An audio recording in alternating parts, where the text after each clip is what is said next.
নমস্কার বন্ধুরা, অপর্ণা কিচেন ব্লগের আবার একটা নতুন রেসিপিতে সবাইকে স্বাগত জানাই।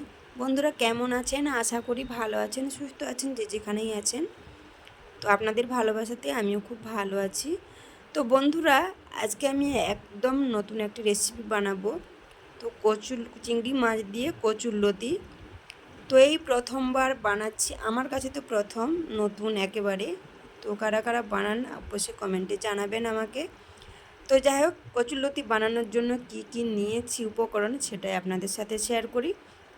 তো দেখুন, প্রথমে আমি চিংড়ি মাছ নিয়েছি। তো আপনাদের দাদাভাই বাজার থেকে চিংড়ি মাছ পাঠিয়েছে। চিংড়ি মাছগুলো ছোট হয়েছে, তো বড় হলে খুব ভালো হয়। তো চিংড়ি মাছগুলো আমি ছাড়িয়ে নেব। প্রথমে আমি চিংড়ি মাছগুলো দেখুন মাথা এইভাবে বাদ দিয়ে দিচ্ছি। বাদ দিয়ে দেব না, ফেলে দেব না, তো মাথাগুলো রাখবো গুছিয়ে। তো ওগুলো দিয়েই রান্নাটা হবে। তো এইভাবে আমি সব মাছগুলো এভাবে ছাড়িয়ে নেব, মাথাগুলো আলাদা করে নেব।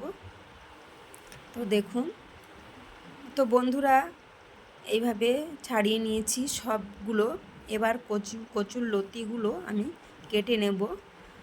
তো বন্ধুরা, এগুলো কচুর লতি বলে ঠিকই, এগুলো কিন্তু সার থেকে যে ডাঁটাগুলো বের হয় সেইগুলো এইগুলো। তো এগুলোকে কচুর লতি বলে। তো যাই হোক, তো এই প্রথমবার আমি রান্না করলাম।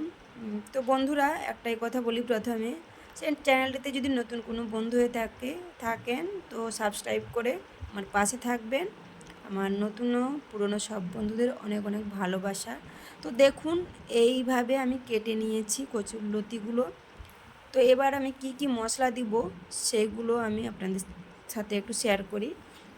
তো দেখুন, চিংড়ি মাছগুলো কেটে ধুয়ে নিয়েছি, আদা রসুন নিয়েছি, সর্ষে, জিরে, তারপর শুকনো লঙ্কা একটা নিয়েছি, ফোড়নের জন্য কালো জিরে, তেজপাতা, গোটা লঙ্কা একটা নিয়েছি।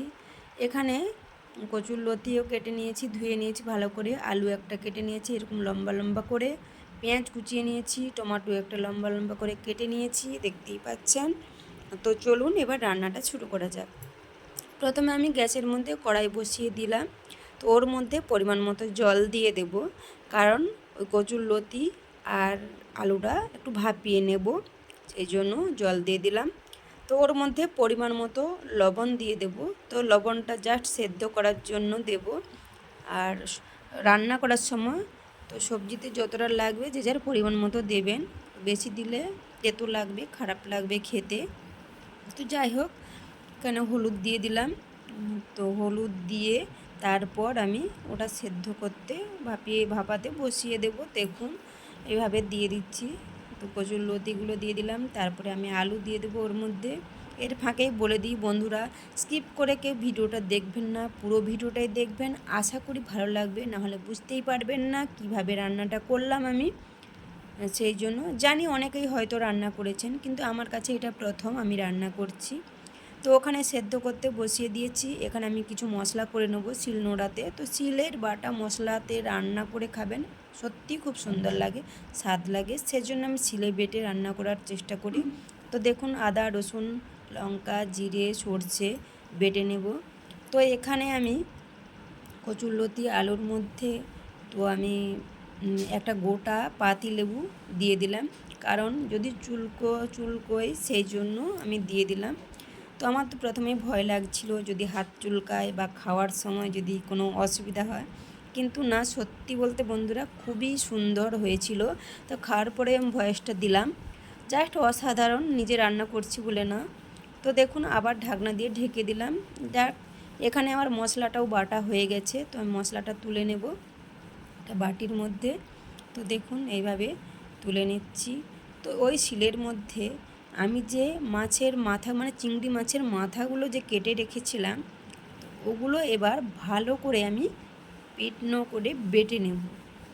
তো দেখুন, আপনারা চাইলে মিক্সিতে বাটতে পারেন, কিন্তু আমি শিলনোড়াতে বাটবো, কারণ এর সত্যি স্বাদ খুব সুন্দর লাগে। ওর মধ্যে একটা কাঁচা লঙ্কা দিয়ে দিলাম, দিয়ে তো ঝালটা যে যার পরিমাণ মতো দেবেন, যেটা আপনাদের পছন্দ।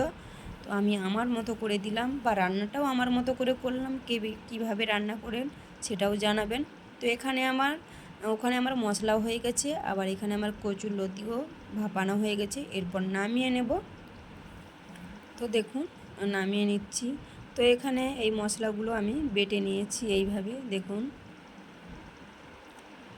তোর মধ্যে দুটো কাঁচা লঙ্কাও নিয়েছি, তো দেখাবো নিশ্চয়ই। তো কড়াই আবার ধুয়ে বসিয়ে দিলাম। তো ওর মধ্যে আমি সর্ষের তেল দিয়ে দিলাম। তো সর্ষের তেলের মধ্যে অল্প করে লবণ হলুদ দিয়ে দেব, কারণ আমি চিংড়ি মাছে লবণ হলুদ মাখিয়ে রাখি না। তো সেই জন্য আমি তেলের মধ্যে দিয়ে দিলাম, দিয়ে মাছটা ভালো করে আমি লাল করে ভেজে নেব। তো দেখুন, তো এইভাবে ভেজে নিচ্ছি।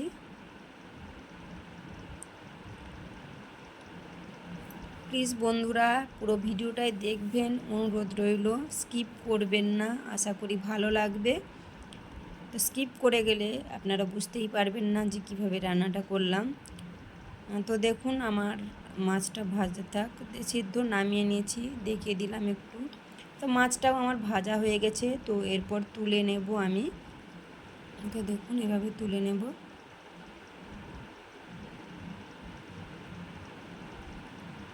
তো মাছটা আমার ভাজা আছে, তুলে নিয়েছি। তো ওর মধ্যে আর একটুখানি সর্ষের তেল দিয়ে দেব। তো তেলটা আমার গরম হয়ে গেছে, তো ওর মধ্যে শুকনো লঙ্কা একটা, তেজপাতা, কালো জিরে ফোড়ন দিয়ে দিলাম। তো দেখুন, তো ফোড়নটা আমার ভাজা হয়ে গেছে। তো কুচিয়ে রাখা পেঁয়াজগুলো দিয়ে দিলাম, দিয়ে ভালো করে একটু কষিয়ে নেব। দেখুন, তো লাল লাল করে একটু কষিয়ে নেব। এক হাতে ক্যামেরা ধরছি, এক হাতে রান্না করছি, তো একটু অসুবিধাই হচ্ছে। তো কোনো ব্যাপার না, এভাবেই চেষ্টা করি। খুবই কষ্ট হয়, কিন্তু তবুও করতে হয়। তো আপনাদের কমেন্ট দেখে খুব ভালো লাগে, সেই জন্য আমার উৎসাহ পায়। তো দেখুন পেঁয়াজটা আমার ভাজা হয়ে গেছে। তো ওর মধ্যে বেটে রাখা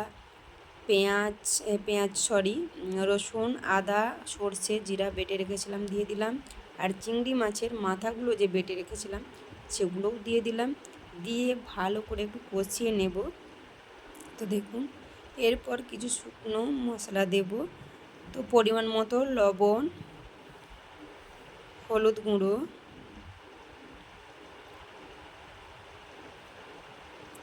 তো এখানে আমি লঙ্কা দিলাম। দেখুন, তো রেড চিলি পাউডার এনেছি একটু কালার যাতে ঠিক হয় সেজন্য। তো নাহলে আমি কাঁচা লঙ্কা বেটেছি, শুকনো লঙ্কা দিয়েছি, তো ঝালটা লাগবে না এতে। তো দেখুন উপর থেকে অল্প করে চিনি ছড়িয়ে দিলাম। তো সত্যি কথা বলতে একটু মিষ্টি মিষ্টি না লাগলে আমার খুব খেতে ভালো লাগে না, সেই জন্য আমি চিনিটা ইউজ করি সবজিতে। তো যাই হোক, তো দেখতে পাচ্ছেন মশলা থেকে তেল ছেড়ে গেছে। তো ওর মধ্যে কেটে রাখা টমেটোগুলো দিয়ে দিলাম।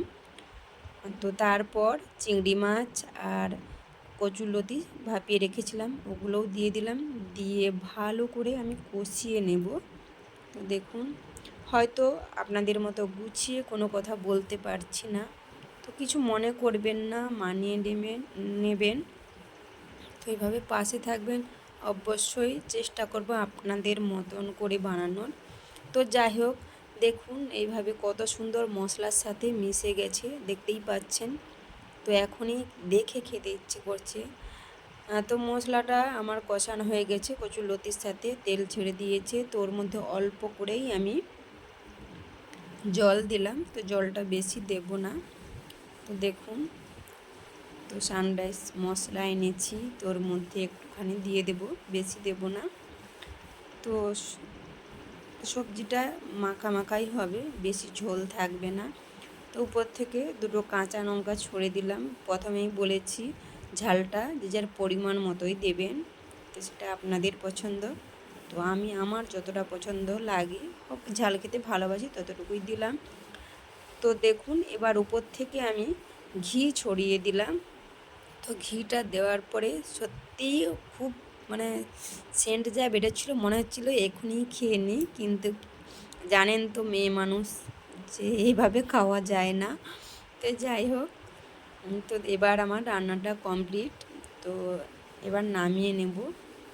তো দেখুন নামিয়ে নিয়েছি, কালারটা কত সুন্দর এসেছে দেখতেই পাচ্ছেন। এবার আমি একটা প্লেটের মধ্যে নিয়ে নিচ্ছি, দেখতেই পাচ্ছেন। তো দেখুন, সত্যি কথা বলতে আমি এই ফার্স্ট টাইম বানালাম, সত্যি অসাধারণ হয়েছে। তো এর আগে কোনো দিন বানাইনি। তো আপনাদের দাদাভাইয়ের খাওয়ার ইচ্ছে হলো, তাই কিনে আনলো, তাই বানালাম। তো দেখুন, তো এই পাউডারটা দেওয়া, চিলি পাউডারটা দেওয়ার জন্য কালারটা দারুণ এসেছে। তো যাই হোক, ভিডিওটি আর বেশি বড় করব না, এই পর্যন্ত। তো ভিডিওটি বা রেসিপিটি কেমন লাগলো অবশ্যই লাইক কমেন্ট করে জানাবেন। আপনাদের কমেন্টের উপর আমার ভিডিও বানাতে উৎসাহ পাই। তো দেখা হচ্ছে পরের কোনো রেসিপিতে। তো ভালো থাকবেন, সুস্থ থাকবেন, অনেক ভালোবাসা রইল। টাটা বন্ধুরা।